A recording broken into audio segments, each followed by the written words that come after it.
মনে করি আমাদের সবাই প্রধান অতিথি। আমরা মঞ্চে সবাইকে স্থান করতে পারবো না, এই জন্য মঞ্চকে আমরা পরিহার করে আমরা একটু ভিন্ন রকম ব্যবস্থা করেছি। এটা যদি ভুল ত্রুটি হয়ে থাকে ক্ষমা সুন্দর দৃষ্টিতে দেখবেন। আধা ঘন্টা বৃষ্টি হলে জলাবদ্ধতা তৈরি হয়, ড্রেনগুলো বন্ধ হয়ে গেছে। পাশাপাশি পৌরসভার যে বিল্ডিং গুলো রয়েছে, অনেক বাড়ির মালিক আমরা দেখছি যে সাথে পানিটা সেটা রাস্তায় ফেলতেছে। আমরা কিন্তু নিজে যখন রিক্সা নিয়ে বা হেঁটে যাচ্ছি আমরা কিন্তু ভিজে যাচ্ছি। এই যে যে একটা অব্যবস্থাপনা। এই সাভারে যত অপরাধ হয় তার 60% এই মাদক থেকে উৎপন্ন হয়। এই সাভারে মাদক নির্মূলে সবার আগে এই সাভারের জনগণের এক প্ল্যাটফর্মে আসতে হবে। আপনি শান্তি চান, শান্তি চাইলে আপনাকে মাদকের বিরুদ্ধে কথা বলতে হবে।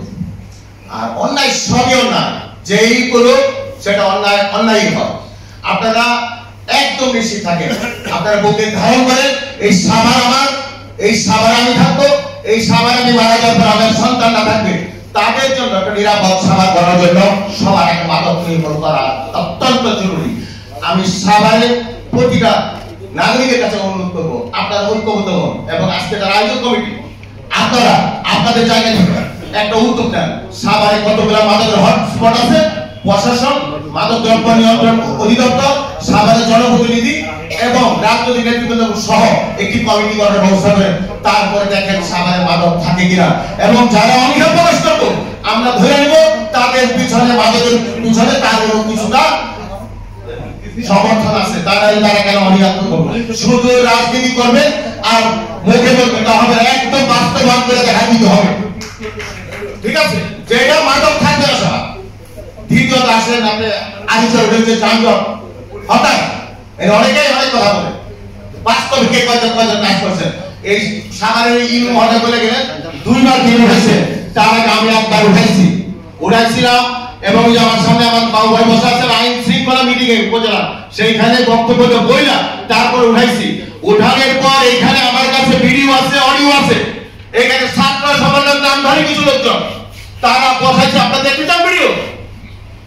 আগে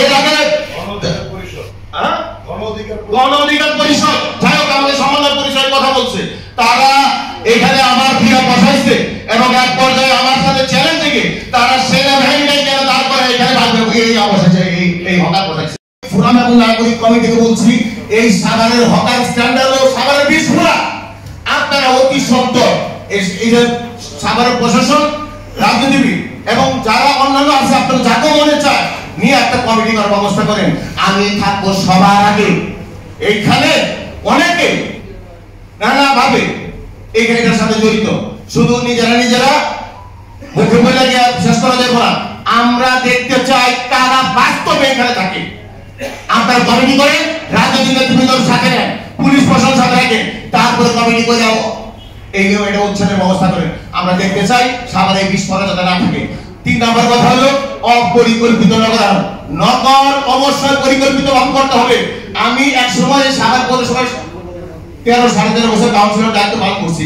একজন কাউন্সিলর তার নিজের এলাকার বাইরে কোথাও ওইভাবে ভূমিকা রাখার কোনোই নাই, সেটা পারেন শুধু মেয়র মহোদয়। আমি প্রথম রাস্তাঘাট বড় করার ব্যাপারে আমার কাউন্সিলর ফার্স্ট টাইমে আমি দায়িত্ব নিয়ে আমি বলতে পারি যে আমি এটা উপস্থাপন করছিলাম, তখন কেউ সাহস পায় নাই। আমি প্রথম রেডিও থেকে বাজার রুট ফাইনাল প্রমাণ করে দিয়েছিলাম যে জনগণ চাইলে, জনপ্রতিনিধি চাইলে সেটা করা সম্ভব। এবং এটা এই বাজারে এই রুটটা কিন্তু আমি বানিয়ে কিন্তু বড় করে দিয়েছিলাম। এখন মোটামুটি রাস্তাটা চলাচল উপযোগী আছে। সাভার পৌরসভা আইসা রোড থেকে কানেক্টিভিটি প্রতিটা রোড দেখেন, এত রিক্সার যানজট, আপনি বাসায় অসুস্থ হবেন, আপনি সময় মতো হাসপাতালে যাবেন না, রাস্তায় যানজটের কারণে মারা যাবেন। এই রিক্সা অবশ্যই নিয়ন্ত্রণ করতে হবে। সাভার পৌরসভার দায়িত্ব একটা নগর বিশেষজ্ঞ দেওয়া। আজকে আমি শেষ বক্তা হিসেবে কিছু টুদা পয়েন্ট, বাস্তব কিছু কথা এবং আমাদের করণীয় সেই ব্যাপারে কয়েকটি কথা বলতে চাই। এখানে যারা বক্তব্য রেখেছে সবই কিন্তু বেশিরভাগ মানুষই কিন্তু আবেগে আপ্লুত এবং আমরা এই সমস্যাগুলো দিকে দিয়ে যাই, কিন্তু এইভাবে উদ্যোগ নেওয়া হয়নি। প্রথমে আমি ধন্যবাদ জানাতে চাই যে আমি 96-এ আপনাদের বোর্ডে সংসদ সদস্য হওয়ার পরে প্রকাশ্যে দৃশ্যমান এবং তৃণমূল রাজনীতির সাথে জড়িত। 29 বছরে এই ধরনের উদ্যোগ আমি দেখিনি। আমরা বিচ্ছিন্নভাবে অনেক আলোচনা করেছি, মানববন্ধন করেছি, স্মারকে ফিরিয়েছি, কিন্তু আজকে যে উদ্যোগটা নেওয়া হয়েছে, যে প্রশাসন, রাজনীতিবিদ, বিভিন্ন সংগঠনের নেতৃবৃন্দ এরকম ভাবে উদ্যোগটা নেওয়া হয়নি। আমি মনে করি এটা একটা পজিটিভ সাইন এবং আমরা আজকে থাকার কথা ছিল, আমি দেখছি না। আমাদের তামিম আজহার সহ অন্যান্য নেতৃবৃন্দ, আমাদের সাভার প্রেস ক্লাবের সম্মানিত সভাপতি, সাধারণ সম্পাদক, সাবেক সভাপতি সহ সাংবাদিক নেতৃবৃন্দ, আমাদের আশুলিয়া প্রেস ক্লাবের নেতৃবৃন্দ সহ আমার অগ্রজ, আমার সার্ভিসের স্যার, আপনাদের সন্তান সাভারের সাবেক সচিব, বাকি স্যার সহ বিভিন্ন রাজনৈতিক নেতৃবৃন্দ, সুশীল সমাজের প্রতিনিধিবৃন্দ, আমাদের বিভিন্ন সাংস্কৃতিক ফোরামের